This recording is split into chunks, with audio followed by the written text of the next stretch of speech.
किंतु जो व्यक्ति को उदार, निर्भीक, सहनशील और विनम्र बनाए, वही ज्ञान है।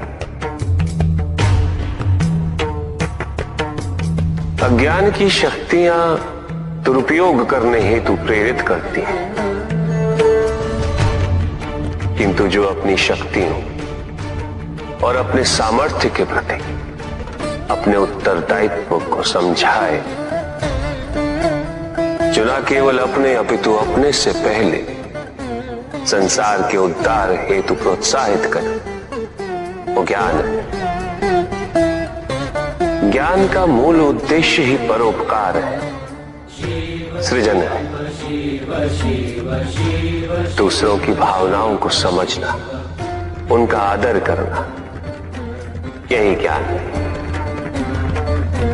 क्योंकि ज्ञान हमें न केवल अपने अपितु दूसरों के दुख और सुख के प्रति भी संवेदनशील बनाता है। किंतु जो दूसरों की भावनाओं का अनादर करे, उसे ज्ञान की श्रेणी में कैसे रखा जा सकता है? अज्ञान के कारण व्यक्ति सांसारिकता में बंधता जाता है, मोह माया में उलझता जाता है।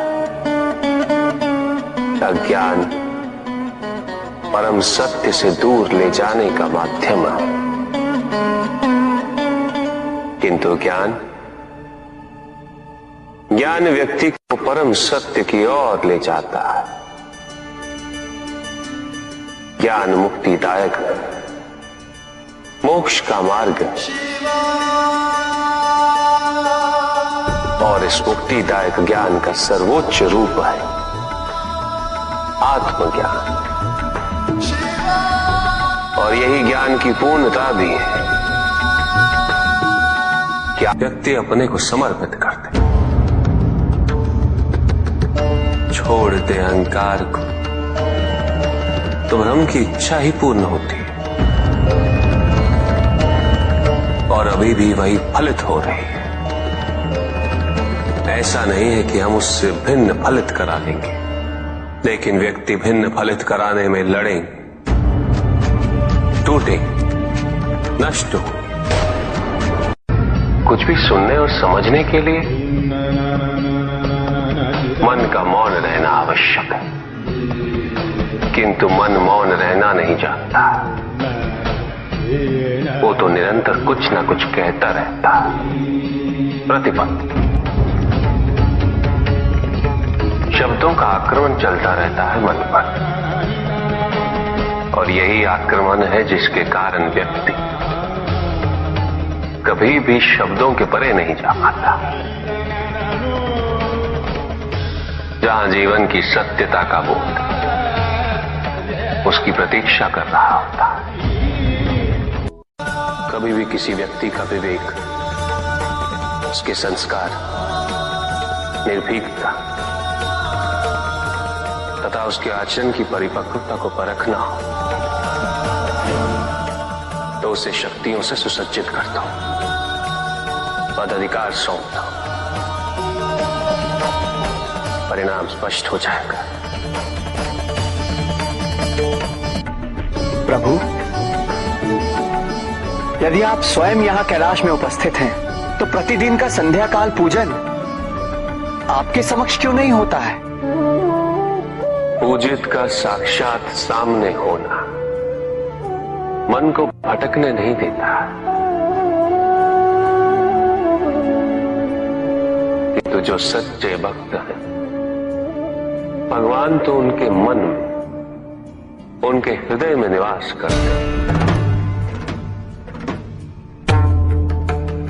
जिनके हृदय में श्रद्धा है, उनके लिए पूजा करने हेतु अपने आराध्य का साक्षात सामने होना अनिवार्य नहीं।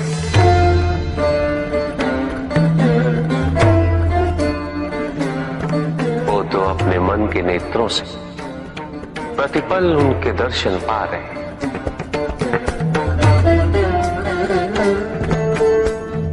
उनकी प्रत्येक अनुभूति में भगवान है।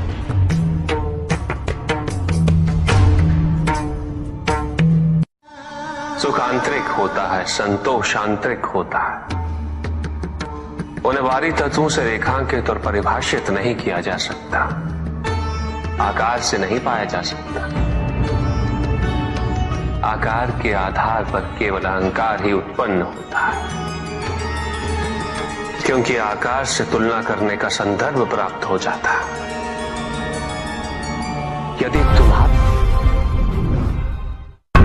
सत्य को जानने के लिए वन में जाना अनिवार्य नहीं है, अपने निजी, पारिवारिक और सामाजिक दायित्वों का परित्याग भी आवश्यक नहीं है।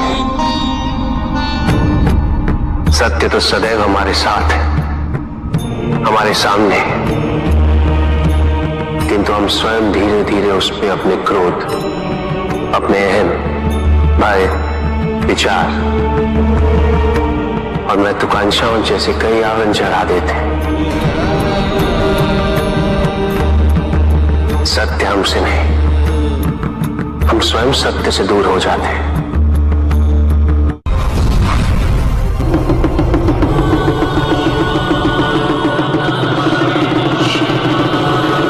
जहां न अमृत, न विष,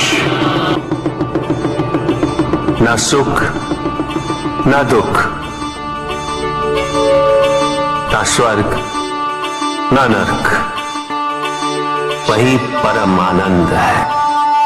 उसी परम आनंद तक की यात्रा है तुम्हारी।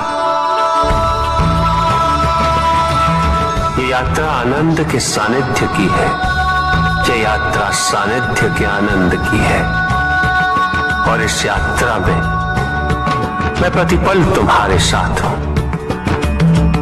मुझे ढूंढो मत, केवल पहचानो, तुम ही मैं हूं, मैं ही तुम। हर आरंभ का मैं ही अंत हूं और हर अंत सत्य। किंतु जो व्यक्ति को उदार, निर्भीक,